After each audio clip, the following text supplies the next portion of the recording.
It's a good way of keeping ourselves honest, isn't it? To say, I'm not going to overpromise during the sales cycle and then sort of flick you off to someone on the success team who then has to deal with whatever those issues are. Hey, everybody, welcome back to Marketplace Growth by Accoil. This week, we're talking about how to structure your support team. And just a hint for what's to come here, support is growth. We've said this before a number of times, but we're really going to hammer on this one today. The context is that we're building a company, we're building it from scratch. So we're really thinking about how we go about setting up our teams to help the company grow. And Kate, we've seen a few different models and had some recent experiences that you may want to walk us through that kind of are pointing us in this direction that support is actually part of the sales and the growth team. Walk us through this recent experience and why are we thinking about structuring our company around this sort of unified model?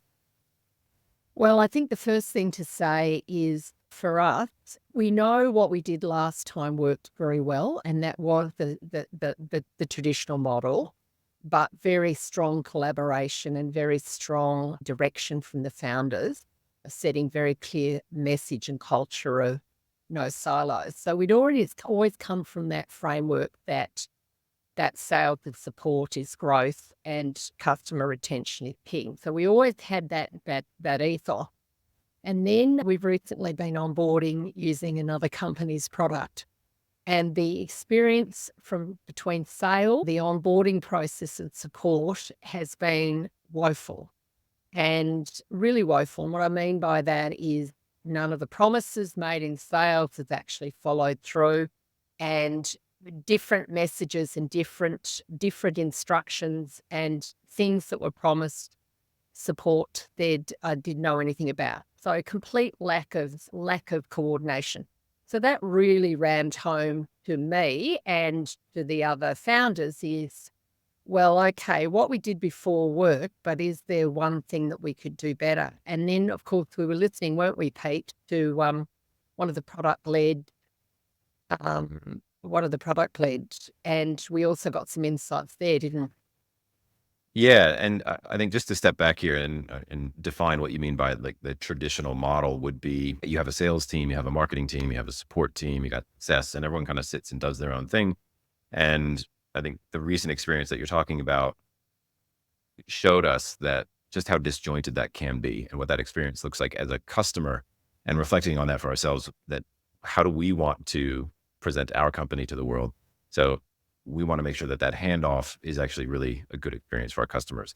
And the product-led episode, I think it was Wes Bush interviewing the co-founders of Jane, if I remember correctly. Yeah, I And I think think you they might had be a right. really, really interesting model. And maybe just walk us through what your notes were from listening to that and how that's kind of inspired us to build our Yeah. teams. Well, their model is support is sales. And the reason why they do that is the support team take all the potential new business lead, they handle the onboarding, and then they handle the ongoing support. And they actually work in pod. And they have, I think, 185 people in the company now, and they basically have expanded by doing pod. So they've actually scaled up using the same model. They actually didn't change and they didn't decentralize and they didn't segregate the different roles. They actually kept them together and they focus it by function and they focus it by geography. And they've had some very good success doing that in terms of getting new business, retaining business, and then actually getting more users and some great referrals. So I really liked that as a concept. And I think because we're on the ground and getting started, I think it's a really good opportunity. And that I, that's the pathway that I think we will pursue. One of the things that really stood out to me and made me, I think, maybe hit rewind to make sure that I heard it right on that episode was how, if you're on support and you know that you're the person that's going to be dealing with this customer sort of in perpetuity, you're not going to overpromise. You're not going to make any promises about the product or the experience that you then yourself cannot fulfill or the product can't fulfill. So I think it's a good way of almost, it's a good way of keeping ourselves honest, isn't it? To say, I'm not going to overpromise during the sales cycle and then sort of flick you off to someone on the success team who then has to deal with whatever those issues are. So I think it's that continuity of the experience that really sort of resonated with me. I And you mentioned it. agreed, Pete. Yeah. Agreed. And just to add one more on that, I think that is one of the most common issues that support people have is that people have been sold in an appropriate way and they have to clean it up in support. And you have Yeah. very unhappy customers. Yes. Yeah. And that is reflected in our recent experience, I think. And so really what we're talking about here is building the team around that customer experience from the initial sale to retaining them. So we're talking about the initial sale, retention, and then expanding on those accounts and kind of, I don't, it's not like you have an account manager, but you have people that are dedicated to customers and understand where they came from and where you want them to go. So I think it's that continuity of experience that we're looking to build our team around. And the reason that we're sharing this is just to be open about what we're doing with Accoil. You mentioned before we hit record, Kate, that we're talking about support is sales. We're not trying to be ignorant here and ignore the whole AI thing. You mentioned something about Intercom and the way that they're really pushing on AI as that first interaction that customers may have if they go through support. So I just want to acknowledge that we're not being ignorant. We're not burying our heads in the sand to say that everything is going to be human to human. There will be an AI element to this, but if you do treat support as sales, we believe that we will have people sitting in the chair that are talking to other people. That doesn't sort of we're not ignoring AI is what I'm trying to say. Is there anything else that you want to sort of stress on that? Because we talked about this before. Well, I think also just remembering, and I always rabbit on about this every week, your ideal customer profile. Always do. The reality is, it is horses for courses. And, this is, we know the market that we will be targeting. We know that there will be appetite for someone that they will want to talk to, but I also know that they will want to do self-service. And so we will build for both. But the main thing is, and if you think about this, normally you would hire a support person and they've got to be very good at problem solving, troubleshooting, etc. So now it's actually about bringing in the sales component. So that's actually going to be, or flip it the other way, a salesperson having to do support. So for me, it's actually quite an interesting and really quite a delicious challenge to try and do is to see how you actually get your team to actually be a bit more all-rounded.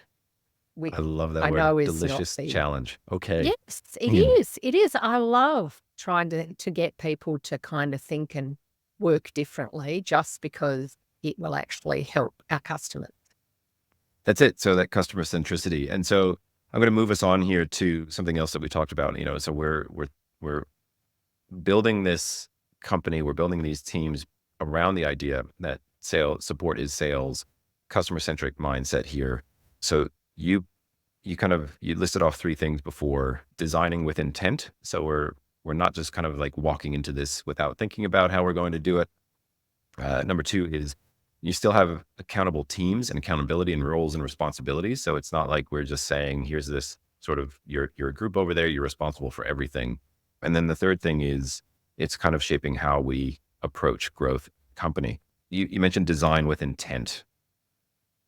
What's your thinking behind that and how intentional should this be? Well, I think probably I was probably hinting at that when we talked about your recruitment and how you monitor and how you manage your people. So it's actually about sitting back and saying, well, what are our skills and our capabilities? So for us, we've been hiring, so we're kind of clear on who we've got coming on board.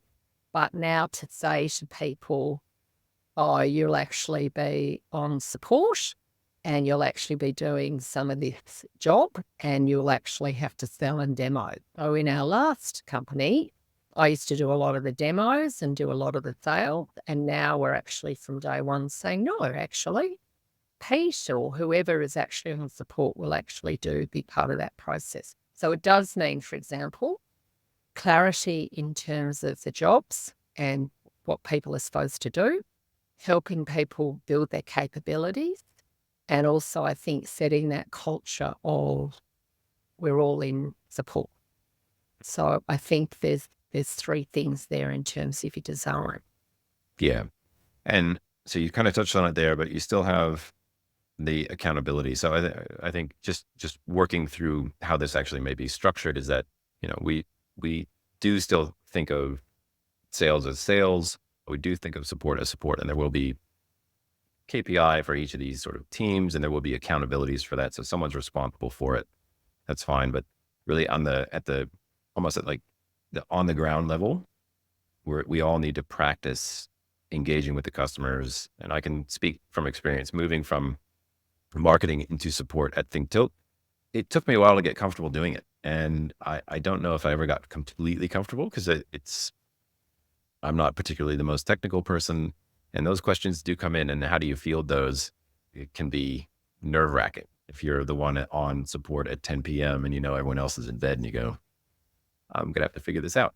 So it's not always the easiest thing, but I think, what it helped me do eventually is the marketing side of things got better and tighter because I understood exactly what people were trying to do. So I think there's this nice feedback loop, but it was good to have sort of the more traditional lines of accountability still baked in there. So it's not just everyone's measured on sales. We still have sort of a title, roles and responsibilities, but it fits in with this. Last thing is, this is kind of how we're shaping up growth. And you talk about it a lot, Kate. And I think this is something that we are forever going to be working on is just this feedback loop here. Support is sales. How do we get that feeding through the whole company? How does this influence product? How does it influence the way that we manage the teams within the company? What does that feedback loop look like? Oh, I just love feedback loops and I love the way systems work. I'm such a systems girl. So for me, it's at a couple of levels. One, it'll be at the tactical. So to begin with, you actually have to have your data. So you have to be actually really clear on what you're trying to achieve and then have your data and then how you utilize that data to actually tweak. And so tweaking, for example, your sale message, tweaking your content on your documentation, tweaking your message to your marketing, and then, of course, having some customer conversations and how that changes your feature set. So I think this process will actually make us more customer orientated. This will make us more customer orientated, and I think it will deepen the understanding across the company. But let's see. But I love organization design and making sure that it aligns with how you execute, because you can do strategy, but at the end of the day, it's how you execute. Yeah. And I'll just add one thing to that. Is I think, having done this before, as I said before, moving from marketing and then going on to support as well, is that the closer that you are to the customer, the easier it is for this feedback loop to actually happen because it's me now where if I'm doing marketing and I spend time on support and I spend time selling, I almost physically take that back to my team. So it's almost impossible to break this feedback loop. You are constantly putting people in those situations to talk directly to customers, which is something that, we could always do more of. So I think the feedback loop almost just becomes this natural part of the process, which is great. I'm going to wrap this up. Yeah, sorry. And Go. just one thing is that's why it was so interesting to me with actually scaling by pod and people saying, oh yeah, but it's not scalable. And so that to me is the interesting bit. It's actually how you expand and grow that as a pod and how you actually keep that ethos. So I'm really excited to see how we go with all of this. We will report back on all of this, I'm sure, when we have 10 pods going. All right. So, all right. I'm going to wrap us up there. So what we're talking about today, keep hammering on this message. Support is sales. Support is growth. The way that we're thinking about building this company, and we're hoping that this is helpful to you as listeners to hear how we're trying to build this and the thinking behind it. Totally welcome your feedback on this as well. But we're really looking at building with intent here. We want support to be sales. We want teams to understand what customers need and want from us. And we want that experience that our customers have to be seamless. And we want to live up to the promises that we make from start to finish with customers. So that's where we're at. Anything else to wrap up on, Kate, here with this one? No, other than always keeping in mind it's the new sale, it's the retention, and it's the expansion. And if you always have that in mind, and that's why I think this model is a really nice model. Agreed. And it's more sales to you from me, Kate. All right. Thanks, everybody. If you have experience running support as sales, please let us know in the comments below. We'd love to hear from you. Until next time, see ya.